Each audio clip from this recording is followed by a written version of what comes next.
Good evening and praise the Lord. सबको जय मसीह की। जय जय मसीह।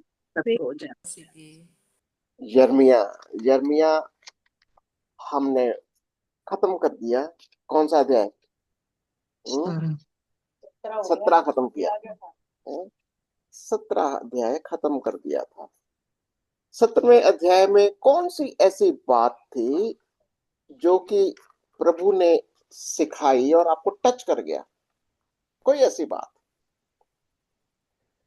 किस बात के लिए परमेश्वर, यहोवा परमेश्वर, उसको गुस्सा है, क्रोध है, परेशान है कि लोग क्या बात नहीं समझ पा रहे?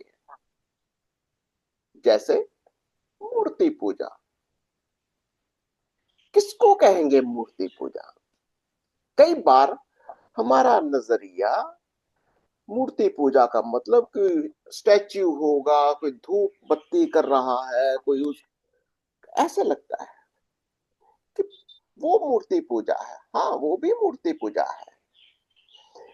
असल में मूर्ति पूजा कोई भी ऐसी विधि, ऐसा परमेश्वर की आज्ञा का पालन जो हम अपनी मर्जी से करते हैं बिना उसका मतलब समझे। जैसे सबत। प्रभु ने सिखाया, तुम लोग मेरा सबत का, विश्राम का पालन नहीं करते। ठीक है, कौन सी आयत पढ़ेंगे? इसके लास्ट देख लो, 27वीं आयत को देख लेते हैं। 27 आयत को, 17 की 27, 27। परंतु यदि तुम मेरी यहोवा के भवन में आया करेंगे, परंतु तुम मेरी सुनकर विश्राम के दिन को पवित्र न मानो और उस दिन यरूशलेम के फाटकों से होद लिए हुए प्रवेश करते रहो, तो मैं यरूशलेम के फाटकों में आग लगाऊंगा और उससे यरूशलेम के महल को भस्म हो जाएगा और वह आग फिर न बुझेगी। क्या प्रभु क्या सिखाना चाह रहा था? तुम सब्बत के दिन क्या सब्बत के दिन क्या करना चाहिए? उनको आराम करना चाहिए। क्यों? क्योंकि जो मेमना तुमने बलिदान किया है, जिस मेमने का लहू तूने उस सैक्रिफाइस के साथ में तुम उसके पास आए हो, किस बात के लिए आए हो? कि मेरा सारा बोझ, मेरा पाप, सब कुछ उस लहू में ढक चुका है। सब कुछ परमेश्वर ने मेरे सारे गुनाहों को ढक दिया है। पुराने नियम में याद रखना। नए नियम में हमारे सारे पापों को वो धो डालता है, हमें एक नया मनुष्य कर देता है। पुराने नियम में भी वो कई बार कहता है, मैं तुझे एक नया मन दूंगा, एक नई आत्मा दूंगा, वो सारी बातें। पर लेकिन क्योंकि लोग इस शब्द को सही मायनों में समझते, उसको शब्द को एक पर्टिकुलर दिन मान लिया, 7वां दिन। उस 7वें दिन को बस मानो जी, बस जी हमने कोई काम नहीं करना, हमने कुछ नहीं करना, बस आराम करना, वही उनका मतलब, यही शब्द है।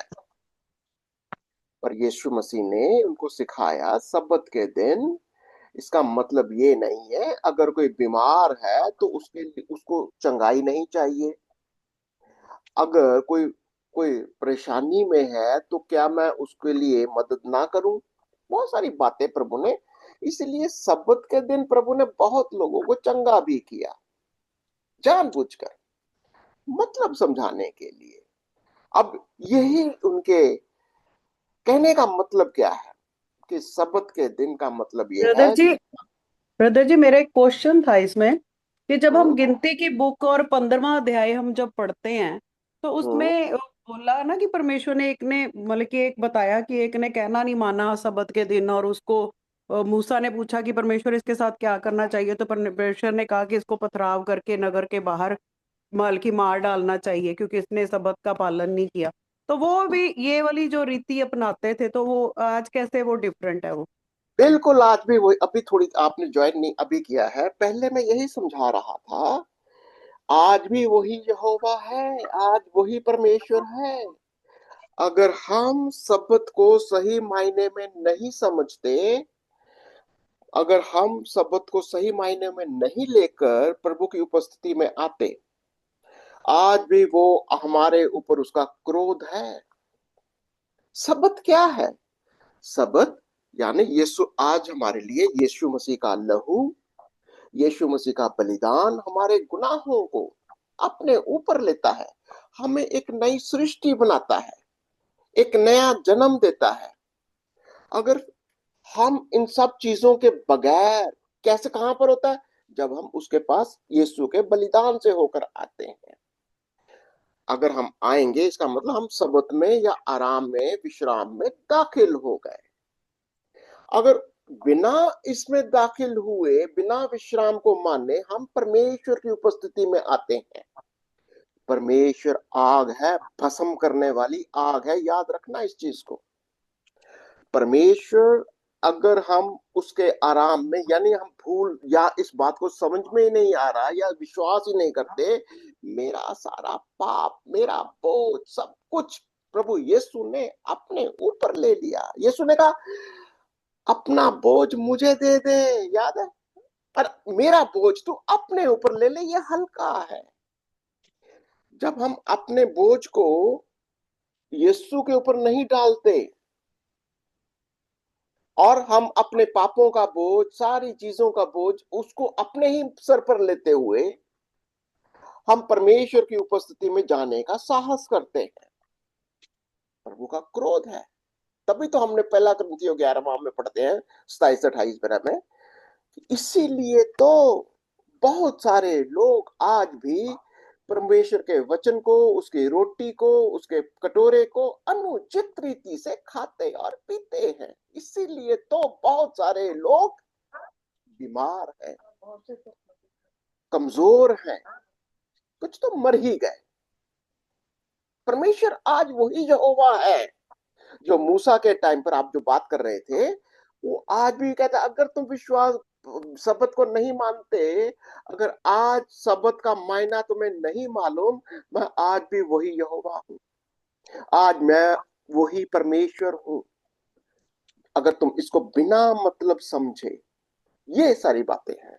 ओके सिमरन, आपको क्लियर हो गया ये बात? जी पास्टर जी।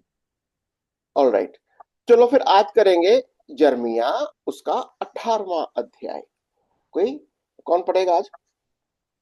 धीरे धीरे पढ़ेंगे और इसको पढ़ने की, समझने की कोशिश करेंगे। प्रभु ने इस शब्द का असल में एक्सप्लेनेशन है, किस्म से कहेंगे तो 18वां अध्याय उस शब्द का, यानी प्रभु किस चीज को ढाना चाहता है, कौन ढाता है, कौन तोड़ता है, कैसे तोड़ता है, ये कौन पढ़ रहा? मीनू पढ़ती है। मीनू, चलो। ठीक है।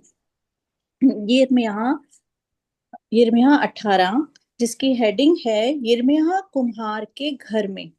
हम्म यहोवा की ओर से ये वचन यिर्मयाह के पास पहुंचा, उठ और कुम्हार के घर जा, हम्म और वहां मैं तुझे अपने वचन सुनाऊंगा। इसलिए मैं कुम्हार के घर गया और क्या देखा कि वह चाक पर कुछ बना रहा है।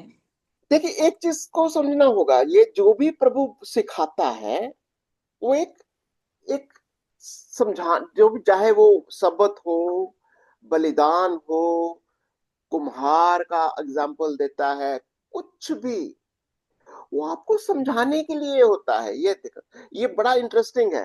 परमेश्वर हमारा समझाने वाला है। शब्द क्या है वो भी समझाता है, इसका मतलब क्या है। कहता जा कुम्हार के पास जा। यिर्मयाह को क्या बोला? जा कुम्हार को जाकर एक बार खड़ा होकर देख वो कैसे बनाता है, कैसे मिट्टी को लेता है, कैसे मिट्टी से वो बर्तन बनाता है, सब कुछ जरा ऑब्जर्व करो जरा। क्या कहता है? चलो फिर क्या लगता है? जो मिट्टी का बर्तन वह बना रहा था वह बिगड़ गया। हम्म तब उसने उसी का दूसरा बर्तन अपनी समझ के अनुसार बना दिया। ओके, तब तब यहोवा का वचन, हाँ। तब यहोवा का ये वचन मेरे पास पहुंचा हे इस्राएल के घराने, यहोवा की ये वाणी है कि इस कुम्हार के समान तुम्हारे साथ क्या मैं भी काम नहीं कर सकता?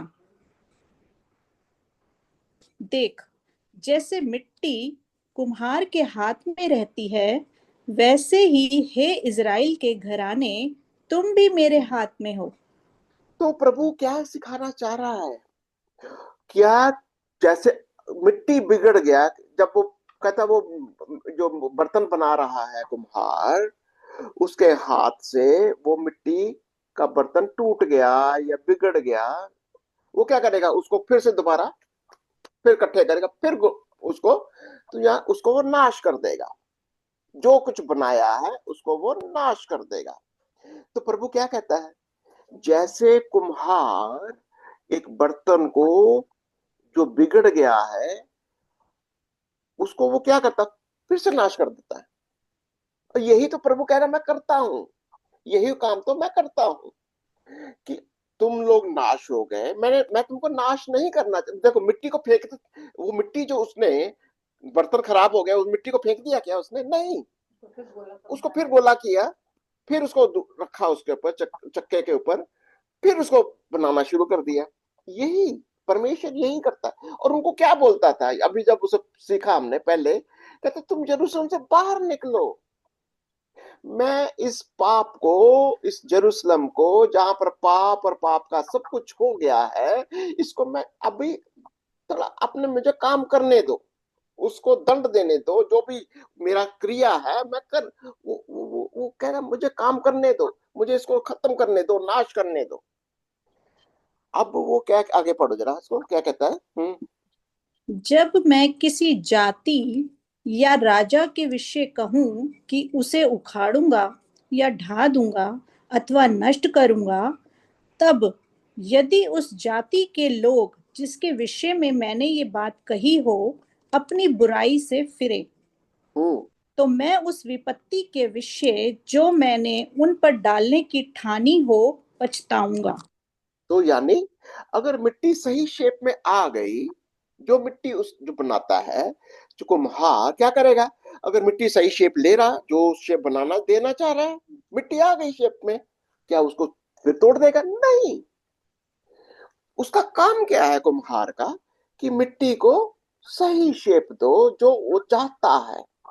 अच्छा, आपको याद है जर्मिया को क्या बोला था पहले अध्याय के अंदर, 9वीं 10वीं आयत में? मैं तुझे कैसा बनाता हूं? मैं तुझे कैसा बनाता हूँ? कि तुम मिट्टी, तुमको ढाना है ढा दो, गिराना है गिरा दो, नष्ट करना है नष्ट कर दो, सत्यानाश करना। देखो पढ़ो जरा, जर्मिया 1 और उसके 9वीं 10वीं आयत। 9 में कहता है, 1 की 9 में, तब यहोवा ने हाथ बढ़ाकर मेरे मुंह को छुआ और यहोवा ने मुझसे कहा, देख, मैंने अपने वचन तेरे मुंह में डाल दिए हैं। सुन, मैंने आज के दिन तुझे जातियों और राज्यों पर अधिकारी ठहराया है, उन्हें गिराने और ढा देने के लिए, नष्ट करने और काट डालने के लिए, या उन्हें बनाने और रोपने के लिए। क्या? अच्छा, आपको क्या लगता है कि ये काम आपको और मेरे को दिया है कि नहीं दिया? क्या लगता है आपको? आज हमें भी यही काम करना है, हमारे समाज में, हमारे जीवन में, पहले अपने जीवन में, अपने समाज में, हमारे देश में, हमारे लोगों में कुछ भी गलत है, उस मिट्टी को ढाना है, ढा दो। और प्रभु का वचन यही सिखाता है, ये कोई जजमेंटल नहीं है, ये परमेश्वर की आज्ञा है। जर्मिया को बोला, मैं तुझे ये, मैं, क्योंकि मैंने अपने वचन तेरे मुंह में डाले हैं। क्या ये काम करने का तरीका क्या सिर्फ परमेश्वर का है? नहीं, परमेश्वर यही काम अपने लोगों को देता है। उसने जर्मिया को दिया, उसने आपको और मेरे को दिया। हम भी यही काम करते हैं। जब हम कुछ गलत हो रहा होता है, कुछ भी लोगों को समझ में नहीं आता, गलत डायरेक्शन में चल रहे हैं, हमारा काम है उस सोच को, उस गलत, जो भी उनकी विचार चल रहे हैं, विश्वास में हो या, ढा दो, उसको खत्म कर दो, उसको एक फिर से उनको नया बनाने का जतन करो, कोशिश करो, जैसे कुम्हार करता है। और जर्मिया को भी यही कहा था, याद है। अच्छा, आगे चलते हैं इसको। 9वीं आयत 18 की 9। और जब मैं किसी जाति या राज्य के विषय कहूं कि मैं उसे बनाऊंगा और रोपूंगा, तब यदि वे उस काम को करें जो मेरी दृष्टि में बुरा है और मेरी बात ना माने, तो मैं उस भलाई के विषय जिसे मैंने उनके लिए करने को कहा हो पछताऊंगा। तो अगर मैं काम कर रहा हूं, मैं किसी कोई भी जाति हो, जाति का मतलब सिर्फ ये यहूदियों के साथ के लिए बात नहीं कर रहा, इजराइल की बात नहीं हो रही यहाँ पर, दूसरे राष्ट्र भी हैं, मैं उनके लिए भी कर, चाहे वो बाबिलोन हो, अशूर हो, जो भी उस समय का राष्ट्र थे सारे के सारे, प्रभु उनको भी नाश करता है, अशूर को भी नाश करता है, गिराता है, बाबिलोन को भी गिराएगा, माती फारस को भी गिराता है, वो यूनान को भी गिराता है, रोम को भी गिराएगा। कितने भी राष्ट्र आए, राष्ट्रों को वो बनाता है, खड़ा करता है, गिराता है। क्यों? समझाने के लिए कि मैं बनाने वाला और ढाने वाला। क्यों ढाता हूं मैं? ताकि तुम समझ जाओ मैंने तुम्हें क्यों ढाया। मैंने तुम्हारी जो सृष्टि है, जो तुम्हारे राज्य को, मैं क्यों ढा देता हूं, मैं क्यों तुमको तुम्हारे ऊपर दंड लाता हूं, ये सारी बातें कहता है। इसलिए अब तो 11वीं आयत, इसलिए अब तू यहूदा और यरूशलेम के निवासियों से ये कह, यहोवा यूं कहता है, देखो मैं तुम्हारी हानि की युक्ति और तुम्हारे विरुद्ध प्रबंध कर रहा हूं, इसलिए तुम अपने अपने बुरे मार्ग से फिरो और अपना अपना चाल चलन और काम सुधारो। यानी साथ साथ में वो चांस भी देता जा रहा है। मैंने सोच लिया है कि तुम्हारे को मैं अभी नाश कर दूं। सोच लिया, उसने कहता मैंने तो सोच लिया, पर लेकिन एडवाइस भी साथ साथ में है। मैं चाहता हूं कि तुम पश्चाताप करो, पश्चाताप करो, और पश्चाताप करोगे, मैं अपना इरादा बदल दूंगा, मैं पश्चाताप कर लूंगा, मैं दोबारा मैं जो करने के लिए जा रहा हूं मैं उससे हट जाऊंगा। देख कितना परमेश्वर कितना दयालु है, कितना भला है। वो आपको सचमुच में वो नाश नहीं करना चाहता, उसकी कोई योजना नहीं है, वो किसी भी राष्ट्र को वो नाश नहीं करना चाहता। और बल्कि वो कहता है अगर तुम पश्चाताप करो, अगर तुम अपने अपने बुरे मार्ग से फिर जाओ और अपना अपना चाल चलन को सुधार लो, मैं बदल जाऊंगा, मैं पश्चाताप कर लूंगा। परंतु वे क्या कहते हैं 12वीं आयत, परंतु वे कहते हैं ऐसा नहीं होने का, हम हाँ, अपनी ही कल्पनाओं के अनुसार चलेंगे और अपने बुरे मन के हठ पर बने रहेंगे। तो ये इमेजिनेशन क्या होती है, हमने क्या सीखा अभी तक? इसी को मूर्ति पूजा कहते हैं। जब इंसान अपनी इमेजिनेशन में, अपनी कल्पनाओं में कहता है जो मेरे को समझ में आता है मैं वही करूंगा, परमेश्वर उसके वचन को उसके ऊपर मैं बिल्कुल ध्यान नहीं दूंगा, तो यही तो है, उसको बोलता है यही घमंड है, इसी को हट कहते हैं। और अगर तुम अपने बुरे मन के हट पर बने रहते हो, इस कारण अभी प्रभु क्या कहता है, तुमने मेरे को त्याग दिया। 13वीं आयत के अंदर, 13वीं आयत जिसकी हेडिंग है लोगों ने परमेश्वर को त्याग दिया। इस कारण प्रभु यहोवा यूं कहता है, जाति जाति से पूछ कि ऐसी बातें क्या कभी किसी के सुनने में आई हैं? इज़राइल की कुमारी ने जो काम किया है उसके सुनने से रोम रोम खड़े हो जाते हैं। यानी कहता है कभी किसी जाति ने किया, कोई भी जाति हो, जिसका चाहे कोई देवी देवता हो, कहता लोग कुछ जानते भी नहीं, समझते भी नहीं, बस उसको पकड़ के रखते हैं। तुम लोगों को मैं इतना ज्ञान देता हूं, तुम लोगों को इतना वचन सुनाता हूं, पर तुम्हारे अंदर प्रॉब्लम क्या है? तुम्हारे अंदर तुम इतना हट करते हो। यही तो प्रभु का, देखो यही तो प्रभु की असल में समस्या है। वो इतना समझाता है, इतना ज्ञान देता है, और लोग फिर भी कहते हैं नहीं मेरी को तो यही समझ में आता है। देखो ये सबसे बड़ा घमंड की आत्मा है। अगर कोई जन परमेश्वर के वचन को अपने समझ से समझने की कोशिश करता है, वो घमंड है, और परमेश्वर को घमंड से ही घृणा है। तो वो क्या कहता है जो 14वीं आयत के अंदर, क्या लबानोन का हिम जो चट्टान पर से मैदान में बहता है बंद हो सकता है? हम्म क्या वह ठंडा जल जो दूर से बहता है कभी सूख सकता है? हाँ, यानी कि जो कुछ मैंने बना दिया, जैसी जैसे मैंने सृष्टि की, लेबानोन कहते हैं बिल्कुल पहाड़ी सा इलाका है, बर्फ गिरती है, कितना बड़ा बड़े अच्छा अच्छा पानी आता है, क्या वो सब बदल खत्म हो सकता है? वो नहीं। जो कुछ प्रभु ने बनाया है बड़ा सुंदर है। ठंडा जल आता है लेबनान से। लेबनान, लेबनान देख याद है आपको, बिल्कुल उत्तर में है ये इजराइल के। कहते वहां से ठंडा ठंडा बर्फ का बढ़िया पानी आता है। क्या हम्म, उसका स्वभाव बदला? नहीं, परंतु मेरी प्रजा क्या कहती है, देखो 15वीं आयत। परंतु मेरी प्रजा मुझे भूल गई है, हाँ। कम्मी वस्तुओं के लिए धूप जलाते हैं। उन्होंने हम्म अपने प्राचीन काल के मार्गों में ठोकर खाई है और राजमार्ग छोड़कर पगडंडियों में भटक गए हैं। तो कहने का मतलब क्या है? तुम ऐसे रास्तों पर चलते हो जो बिल्कुल अंधकार है, जो रास्ते तुम जानते भी नहीं हो। तुम्हारे पूर्वजों में से कोई भी उन रास्तों पर नहीं चला, यानी बिल्कुल अंधकार।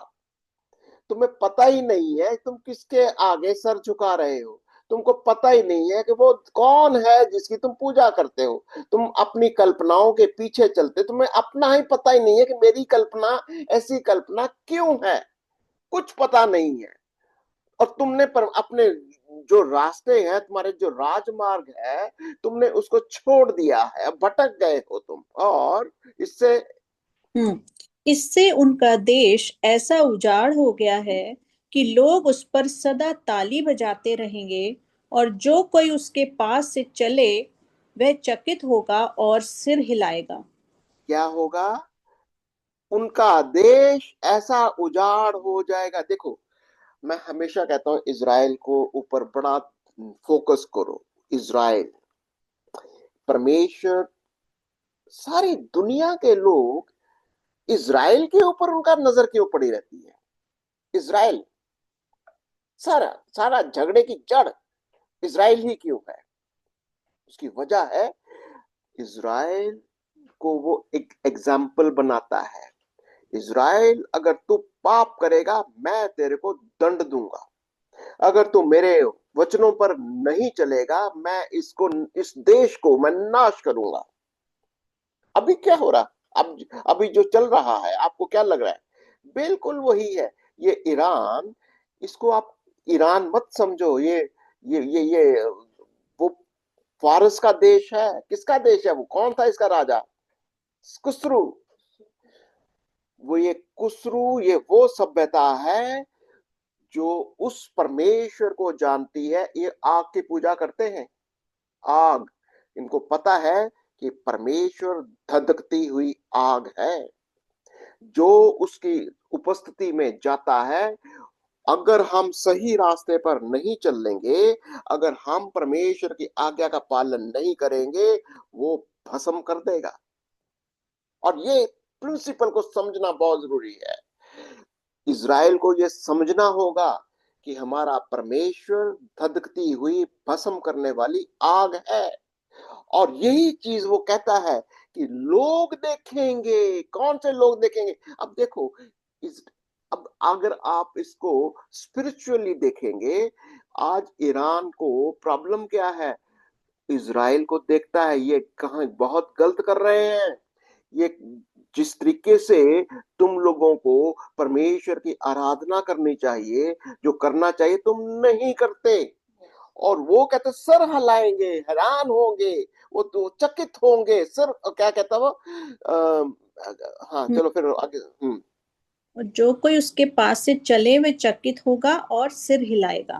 सिर हिलाएगा। यानी देखो, सारी दुनिया देख रही है, ये इज़राइल जिसका परमेश्वर यहोवा है, जो कहता है मेरे शब्द का पालन करो, मेरे नियमों का पालन करो, नहीं तो मैं तुम्हें नाश कर दूंगा। अब इनको हिम्मत कहां से आती है? यही है, क्योंकि इज़राइल अगर अपने रास्तों पर परमेश्वर की आज्ञा से नहीं चलेगा, उसकी आज्ञाकारिता में नहीं बना रहेगा, तो क्रोध किसका आ रहा है? परमेश्वर का। परमेश्वर का क्रोध आता है, यही है। तो मैं क्या करूंगा? प्रभु क्या कहता?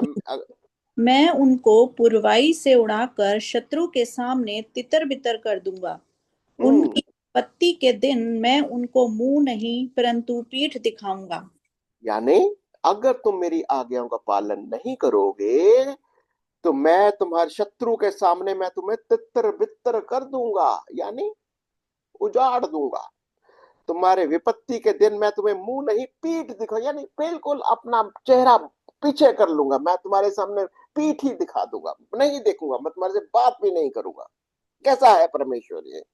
तब तब वे कहने लगे क्या? 18वीं आयत जिसकी हेडिंग है यिर्मयाह की हत्या का षड्यंत्र। हाँ। तब वे कहने लगे चलो यिर्मयाह के विरुद्ध युक्ति करें हम्म। कि ना याजक से व्यवस्था न ज्ञानी से सम्मति न भविष्यद्वक्ता से वचन दूर होंगे। आओ हम उसकी कोई बात पकड़कर उसका नाश कराएं और फिर उसकी किसी बात पर ध्यान ना दें। क्या है लोगों की सोच? क्या है? अगर आपको कोई परमेश्वर का वचन सुना रहा है, परमेश्वर का क्रोध दिखा रहा है, नहीं अच्छा लगता। देखिए, आज भी ये प्रॉब्लम है कि नहीं है? आज भी लोगों को बड़े गुड्डी गुड्डी अच्छी अच्छी बातें सुनाओ, ग्रेस ग्रेस ग्रेस, प्रभु का अनुग्रह अनुग्रह, बस इतना ही चाहिए, सब प्रभु भला करेगा भला करेगा। अरे परमेश्वर भला करेगा, बिल्कुल करेगा, अगर हम उसकी आज्ञाओं का पालन करेंगे, अगर हम उसके शब्द को, उसके वचन को, उसकी आज्ञाकारिता में बने रहेंगे। अगर हम उस तरीके से नहीं आएंगे, ये वही यहोवा है, ये वही परमेश्वर है जो उस समय भी भस्म करने वाला है, आज भी वो यही काम करता है। ये क्या कहते हैं लोग? क्या कहते हैं? नहीं नहीं नहीं नहीं, हमको ये इतने कठोर शब्द नहीं चाहिए, ये कठोर वचन हमको नहीं सुनने। और उल्टा क्या कहते हैं? मार डालते हैं इसको, ये हमारे मतलब के वचन नहीं बोलता। जर्मिया के साथ ये प्रॉब्लम हो गई थी, जैसा यीशु के साथ हुई। यीशु के साथ भी क्यों? यीशु को सूली पर क्यों चढ़ाया गया? यीशु ने क्या कहा कि जैसा वो परमेश्वर का पुत्र है, अगर तुम परमेश्वर के पुत्र पुत्रियां होना चाहते तो उसके पीछे चलो, जैसा वो है उसके पीछे होने का मतलब तभी हम मसीही कहलवाएंगे। और यही बात लोगों को नहीं समझ में आती है। तो ये क्या कहता कि वो आओ हम इसे पकड़ कर नाश करें, और क्या करें? हम इसकी कोई बात पकड़ कर देखे। मैं आपको कई बार मैं इसको समझाता हूं। अगर हम परमेश्वर के वचन को पढ़ा लोगों को सुनाते हैं, याद रखना, कई लोग सिर्फ आपको इसलिए सुनते हैं कि आपके बातों में कुछ तो पकड़ में आए, कि जो उनको लगे ये गलत है, और उस बात को पकड़कर फिर आपको घुमाए कि ये इसने गलत बोला। बिल्कुल यही समस्या उस समय भी थी, आज भी है। और यिर्मयाह कहता है ये, आगे चलो, यहोवा जवाब देता है इसके लिए 19 आयत।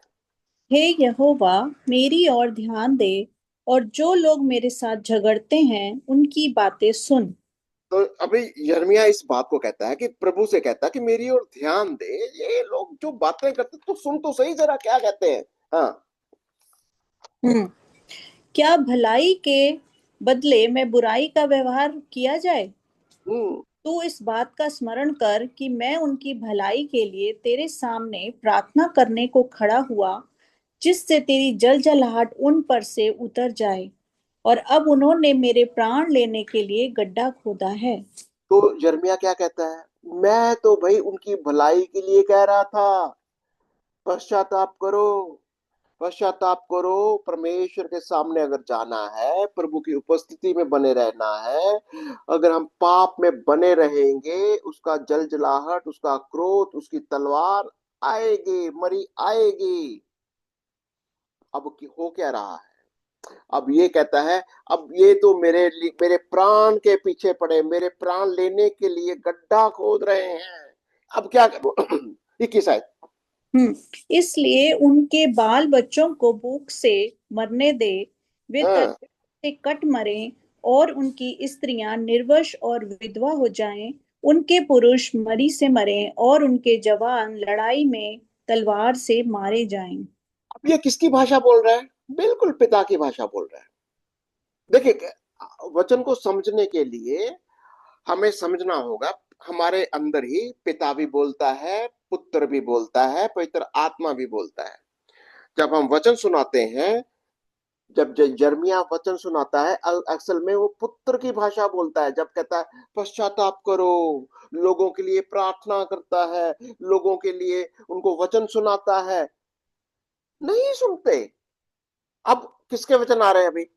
अब पिता बोल रहा है। अब उसके लिए कहता, अब नहीं मानेंगे, अगर तुम नहीं मानते तो हे पिता तू क्या कर, अब तो इनके साथ ये कर क्या, इसलिए इनके बाल बच्चे भी भूख से मरने से मरने दे, और तलवार से काटे जाएं, उनकी स्त्रियां भी निर्वंश और विधवा हो जाएं, और उनके पुरुष भी मरी से मरे। क्या यानी, अब अगर नहीं मानोगे, अगर नहीं परमेश्वर के वचन को उसकी आज्ञा का पालन करोगे, यानी सिंपल सी बात है, अगर तुम यीशु मसीह और उसके रास्तों पर नहीं चलना चाहते, तो परमेश्वर का दंड तय है, परमेश्वर का क्रोध तय है। ये कहता है वो, जब तू उन पर, आगे चलो। जब तू उन पर अचानक शत्रु दल चढ़ाए, तब उनके घरों से चिल्लाहट सुनाई दे, क्योंकि उन्होंने मेरे लिए गड्ढा खोदा और मुझे फंसाने को फंदे लगाए हैं। तो सबसे प्रिंसिपल क्या निकलता है कि अगर वो पुत्र का विरोध करते हैं, पुत्र का बोलो, भविष्यद्वक्ता का विरोध, या परमेश्वर के वचन का विरोध, जब परमेश्वर के वचन का विरोध जानबूझ कर करते हैं, जानबूझ कर, सोच विचार कर, उसका उल्लंघन जानबूझ कर, उसका उसकी सुनना ही नहीं, हमने सुनना ही नहीं है। अब यिर्मयाह भी बोलता है, यानी अब यीशु मसीह भी मुंह चुप हो जाता है। देखिए, परमेश्वर का वचन बड़ा क्लियर है।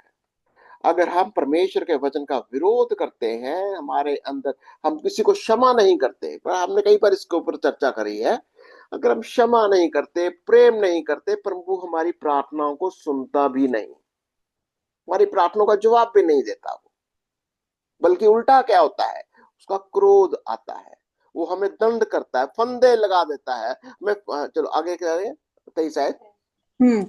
हे यहोवा, तू उनकी सब युक्तियां जानता है, जो वे मेरी मृत्यु के लिए करते हैं। इस कारण तू उनके इस अधर्म को ना ढांप, ना उनके पाप को अपने सामने से मिटा। वे तेरे देखते ही ठोकर खाकर गिर जाएं। अपने क्रोध में आकर उनसे इसी प्रकार का व्यवहार कर। तो किस चीज को प्रभु यिर्मयाह कर रहा है?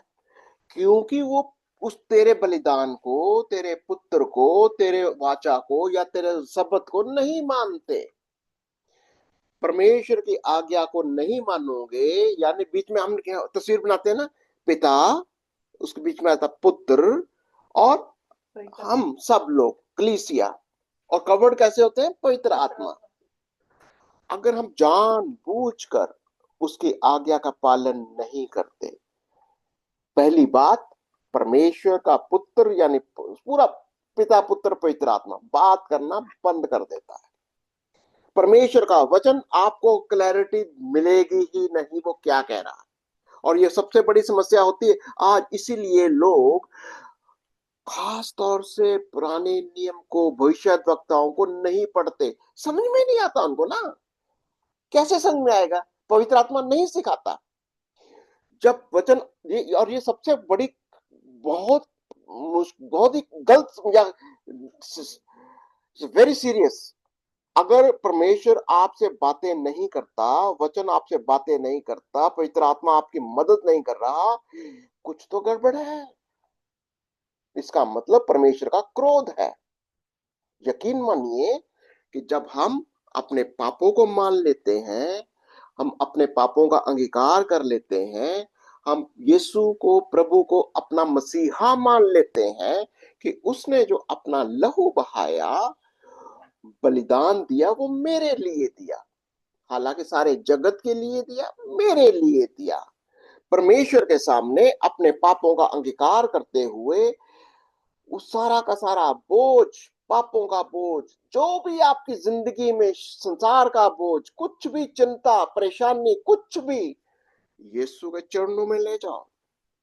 कुछ भी इमेजिनेशन है, यीशु के चरणों में ले जाओ।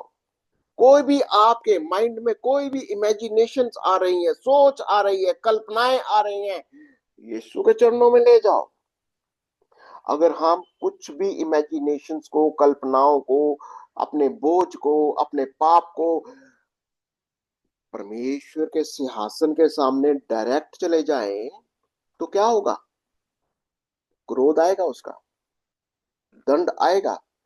हालांकि परमेश्वर बड़ा दयालु है, वो आपको बार बार बार बार सिखाता है, पर लेकिन कुछ लोग अगर जानबूझकर परमेश्वर उसकी आज्ञा का पालन नहीं करना चाहते, उसके वचन को नहीं समझना चाहते, पुत्र की देखो, दो ही तो बातें प्रभु ने कही हैं। सबसे बड़ी हुक्म क्या बोला उसने? तो अपने परमेश्वर से कितना प्रेम कर, कैसे प्रेम कर? अपने पूरी ताकत के साथ, पूरे मन के साथ प्रेम कर, बस। और दूसरी आज्ञा क्या है? अपने कैसे प्रेम कर? अपने जैसा। परमेश्वर बहुत सिंपल है, बड़ा भला है। यहोवा बड़ा ही भला है, वो आपसे बहुत ही प्रेम करता है। वो नहीं चाहता कि हम में से कोई भी नाश हो जाए। परंतु अगर हम यीशु मसीह के बलिदान को, उसके कार्य को, उद्धार के संदेश को ग्रहण नहीं करते, फिर यकीनन हम परमेश्वर के क्रोध का इंतजार कर रहे हैं।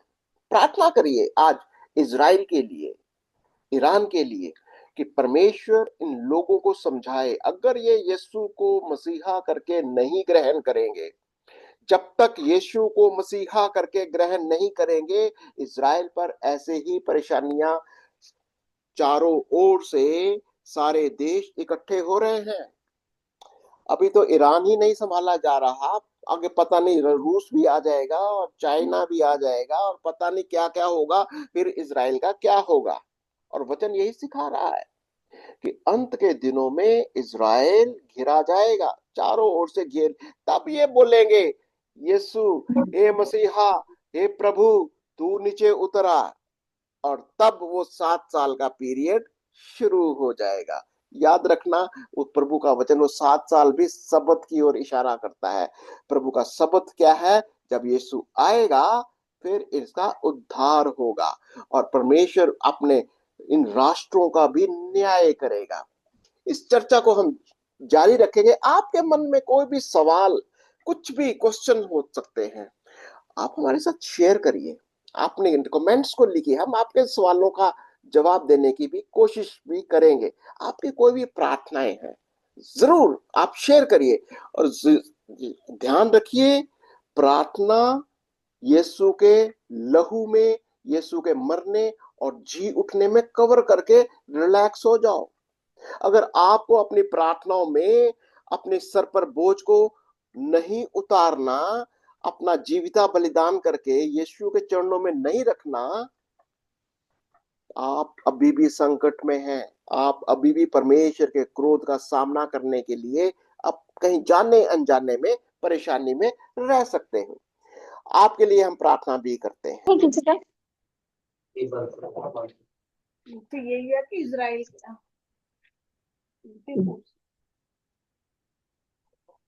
प्रार्थना करें। प्रभु जी आपका धन्यवाद करते हैं पिता, आज के समय के लिए परमेश्वर।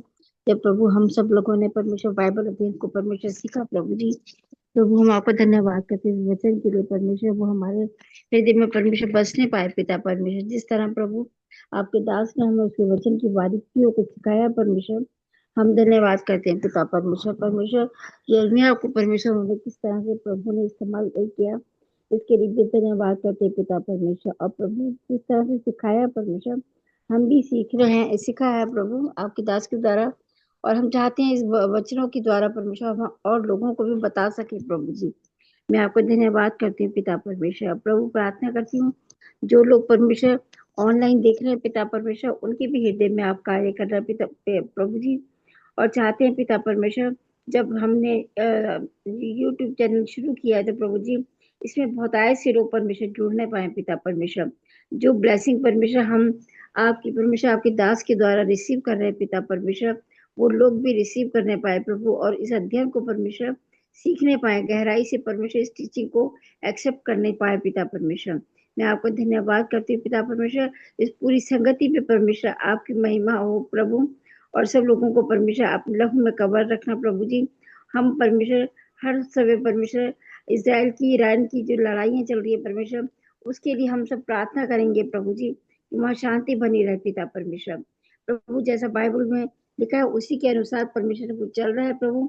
लेकिन परमेश्वर आपके वचन के द्वारा आपने हमको परमेश्वर पहले से ही सचेत किया हुआ है पिता प्रभु। लेकिन परमेश्वर जो लोग वहाँ पे जूझ रहे हैं परमेश्वर, लड़ाई में सामना कर रहे हैं प्रभु, उन सब के लिए प्रभु हम सब अपने हृदय से प्रार्थना करेंगे प्रभु जी की वहाँ शांति बनी रहे पिता परमेश्वर। लोग परमेश्वर जो आपके लोग हैं परमेश्वर वो बचाए जाए पिता परमेश्वर। मैं तेरा धन्यवाद करती हूँ प्रभु, सब बातों को प्रभु जी आपके हाथ में देते हैं प्रभु, यीशु नासरी के नाम से मांगते हैं पिता, आमीन। आमीन एंड आमीन। प्रभु आपको बहुत आशीष और बरकत दे।